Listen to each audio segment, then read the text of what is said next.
Ja, definitivno je to popolnoma drugačen čas. Ko smo se pred 35 leti osamosvajali, smo imeli pred seboj vizijo, da postanemo del skupnosti demokratičnih in razvitih držav, kot je Evropska unija. V vmesnem času smo spoznali, da Evropska unija ni to, za kar jo imamo. Tudi spremenila se je, ne? Tudi spremenila se je in tudi sama Evropska unija se izkazuje, da pravzaprav ne ve, kaj bi sama sabo. Evropska unija je pravzaprav neka birokratska varianta nekega trga in politiko ali pa daljnoročno vizijo prepušča pač enostavno trgu, ki bo našel vse rešitve.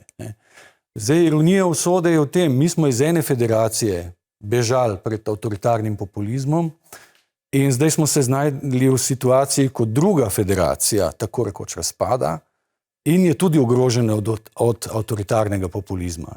Še slabše, ne? Še nekih zadnjih 30 let imamo tudi sami opravka s neke varianto avtoritarnega populizma in tukaj smo.